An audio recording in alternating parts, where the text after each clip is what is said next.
Halo sahabat-sahabatku semuanya dimanapun berada, berjumpa kembali dengan saya Vindi Dwi Winantio.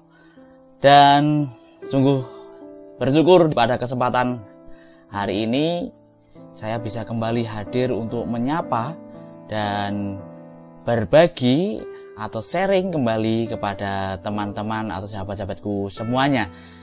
Dan harapan untuk sahabatku semuanya dimanapun berada bisa menikmati segala sesuatunya meskipun masih dalam situasi dan kondisi yang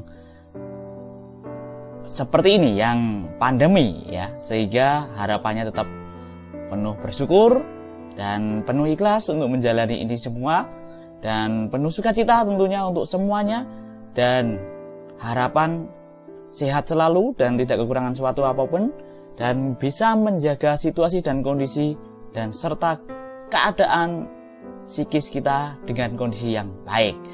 Oke, sahabat-sahabatku semuanya, pada kesempatan kali ini saya sedikit sharing atau bercerita terkait dengan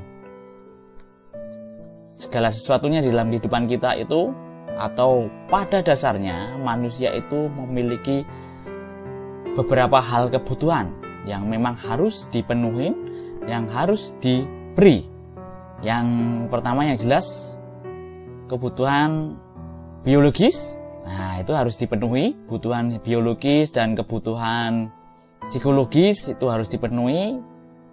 Kebutuhan rasa aman itu juga harus dipenuhi. Nah, pada situasi dan kondisi seperti ini pasti manusia atau setiap orang dimanapun berada, karena pandemi ini sungguh merata ya, sehingga orang terutama pasti mencari atau memenuhi kebutuhan biologis dan kebutuhan rasa aman.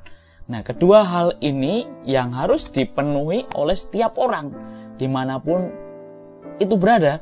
Jadi bagaimana rasa aman? Aman dari apa? Aman dari virus, aman dari COVID-19 ini seperti apa? Jadi sehingga berlomba-lomba untuk memakai masker, harus saling jaga diri, saling mengingatkan satu dengan yang lainnya.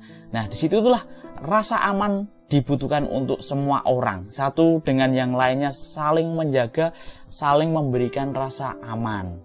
Nah, selanjutnya terkait dengan kebutuhan biologis. Ketika aman dan biologis ini aman, ketika aman sudah dipenuhi, rasa aman, rasa kekhawatirannya hilang, lalu kemudian pasti juga rasa keinginan untuk memenuhi kebutuhan biologis. Nah, kebutuhan biologis ini apa? Tentunya pastinya dalam kehidupan sehari-hari kita perlu makan, perlu istirahat dan sebagainya. Kedua hal ini memang harus seimbang. Kadang kita dituntut untuk menjaga rasa aman, tetapi biologis tidak dipenuhi, sehingga rasa aman bisa terabaikan.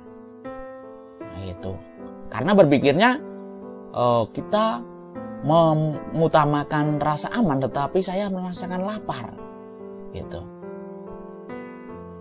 Tetapi kalau kita memenuhi rasa laparnya ini biar tidak lapar dan memenuhi kebutuhan biologisnya, tetapi rasa amannya tidak terpenuhi.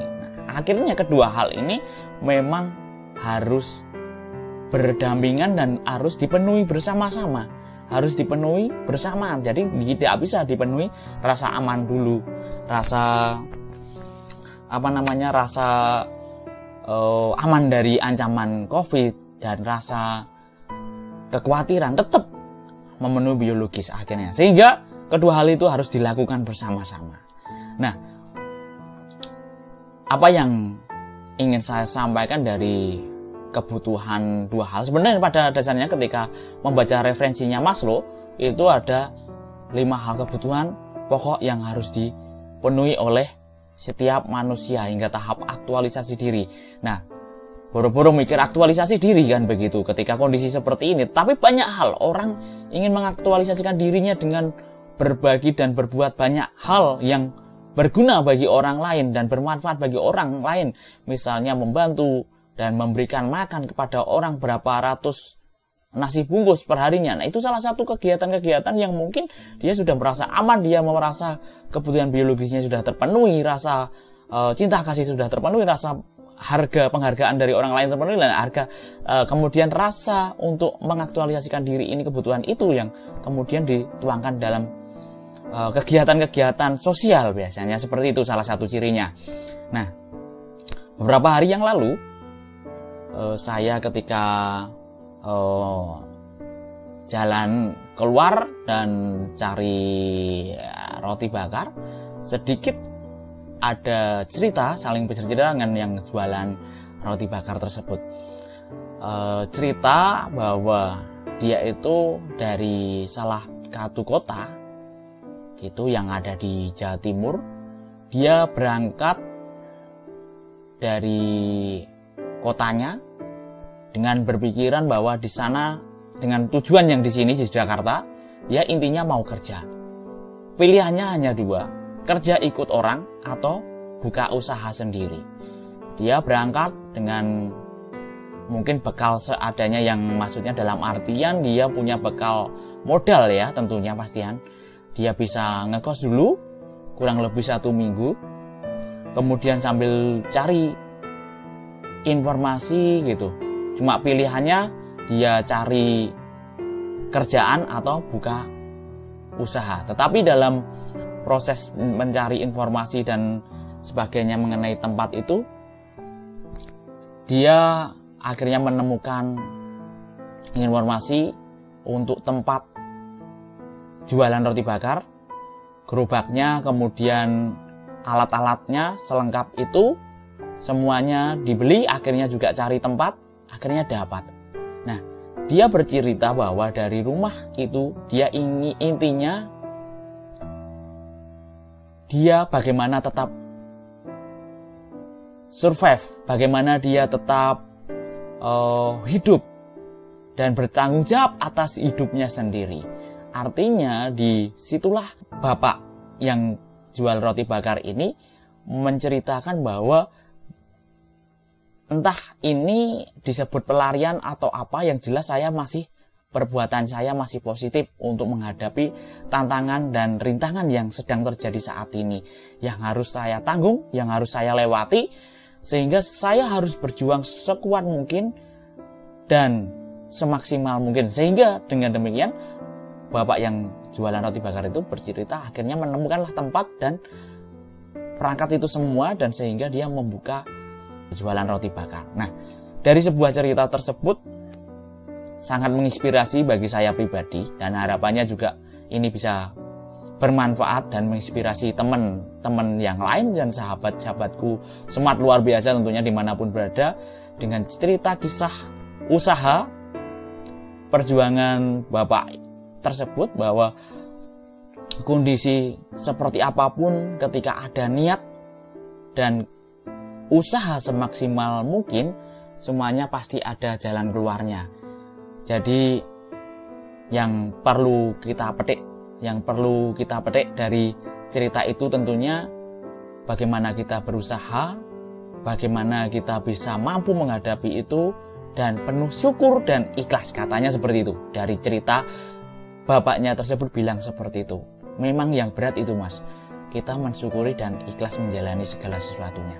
Itu memang berat, tetapi dari situlah kita bisa belajar bahwa bapak sang penjual roti bakar ini memiliki kegigihan yang sangat tinggi, usaha yang sangat kuat, sehingga dari kota besar juga menuju ke kota sini dari Jawa Timur, sehingga dia menempati tempat yang mungkin belum dia pikirkan sebelumnya, hanya berangkat saja dan pemilihan tempat dan semuanya di planningnya direncanakan di sini semua, sehingga semua itu bisa terjadi. Jadi untuk kita semua yang saat ini mungkin merasa down dan merasa lemah, kurang semangat, sedang mengalami tantangan-rintangan yang sama, kita tetap satu, bersyukur dan ikhlas untuk menjalani ini semua. Lalu kita tetap berusaha semaksimal mungkin dan harus melakukan yang terbaik, apa yang harus dilakukan sebagaimana mestinya kita ketika masih diberi hidup. Tentunya Tuhan tidak akan membiarkan kita untuk terlantar. Jadi pasti semuanya ada jalan keluarnya dan semuanya pasti indah pada waktunya. Mungkin itu yang dapat saya bagikan. Saya Vidi Dwi Winantio, salam semangat luar biasa.